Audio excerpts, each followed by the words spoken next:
Eu sou o mastro da bandeira da revolução, os restos do cavalo de Napoleão. Eu sou a brasa que matou Joana d'Arc, as 5 balas de John Lennon, rally cidadão. Olá pessoal, vamos começar nossa aula de hoje. A gente vai falar um pouco sobre a Idade Moderna, a ideia de Velho Mundo e Novo Mundo. Vamos começar falando um pouco da Idade Moderna, né? Ela é uma ligação entre a Idade Média e a Idade Contemporânea, né? Ela fica entre os dois. É o menor período, se eu não me engano, ela dura apenas 3 séculos, 300 anos. E ela se dá início com a queda do Império Bizantino, né, e a tomada da cidade de Constantinopla pelo Império Turco. E ela acaba com a Revolução Francesa. Ou seja, ela começa em 1453 e termina em 1789. E assim, a Idade Média... Perdão, a Idade Média... Ai, gente, às vezes é difícil. A Idade Moderna, ela é marcada pelo absolutismo, pelo sistema de absolutismo. Tá, professora? E o que é isso? Tá. O absolutismo, ele foi uma forma de governo muito comum na Europa entre o século XVI, né? E ela defendia a teoria do poder absoluto do rei. Porque antes, ainda na Idade Medieval, o rei ele não tinha poder absoluto. O governo, a monarquia era fragmentado, ou seja, era dividido. O rei, para conseguir certas coisas, ele precisava de fazer trocas de favores, entendeu? A influência do rei ele dependia de uma relação de vassalagem, que significa justamente isso, uma troca de favores entre reis e nobres. Os nobres eram os senhores feudais. E, assim, né, nessa época, com as nações modernas, né, que seria o início agora dos países. Antes a gente não tinha o que a gente conhecia como país. E aí, nesse período tá nascendo, né, tá iniciando os países, as nações, na verdade, com o poder absoluto. Isso vai acontecer. E aí, uma classe, ela vai começar a ganhar poder, que é a burguesia. A burguesia, ela começa a analisar que se o rei tiver poder absoluto, vai ser melhor para ela. Por que seria melhor para ela? Seria melhor para a burguesia porque a forma fragmentada como estava prejudicando os seus negócios. Se o rei tivesse poder absoluto, eles acreditariam que isso melhoraria.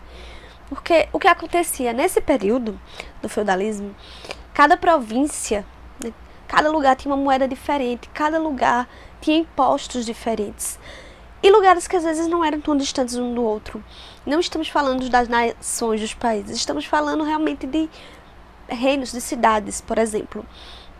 Estou aqui de boa em Jupi, vendendo meu negocinho, é uma moeda. Cheguei lá em Garanhuns, é outra moeda. Entendeu? Com valores diferentes. Então, isso prejudicava eles.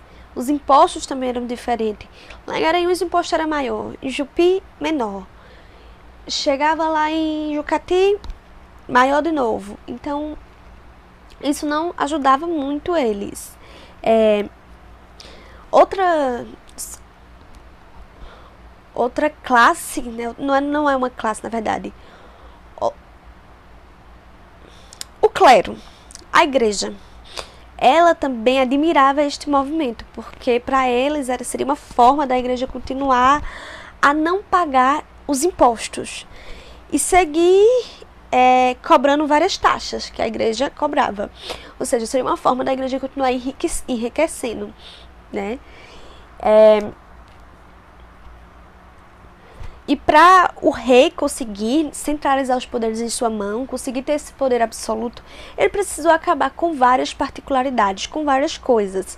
Ele proibiu a cunhagem de diferentes moedas, ou seja, proibiu fazer em diferentes moedas. Agora só quem poderia fazer as moedas era o rei.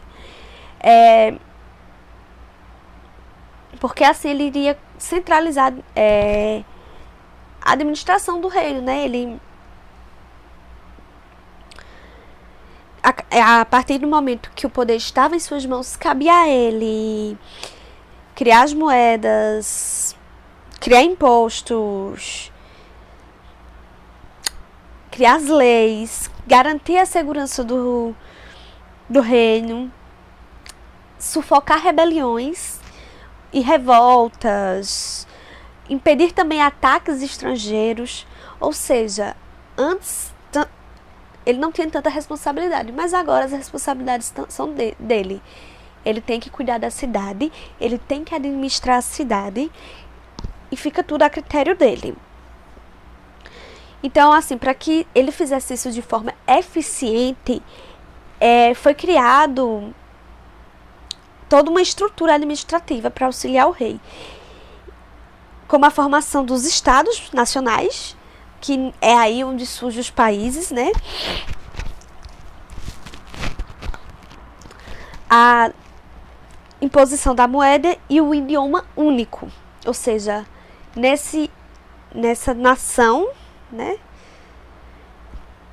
A moeda vai ser o dólar, é um exemplo, gente, claro que não existia o dólar na época, e a língua vai ser o inglês. Já nessa, a moeda vai ser o real e a língua vai ser o português. Entendeu? No caso, essa forma, né, de limitar a moeda e o idioma, ela vai mexer um pouco com a cultura, entendeu? Vai acabar excluindo alguns traços culturais, porque agora exigiu que todo mundo falasse da mesma língua. E antes não acontecia isso. Então, claro, algumas línguas, algumas coisas vão ficando para trás. Outra coisa muito importante é a gente lembrar qual eram os 3 modelos desse sistema político mais importante. Seria o francês, o inglês e o espanhol. Entendeu? São os 3 modelos de absolutismos mais fortes que a gente tem. Eu sou o mastro da bandeira da revolução, os restos do cavalo de Napoleão. Eu sou a brasa que matou Joana d'Arc.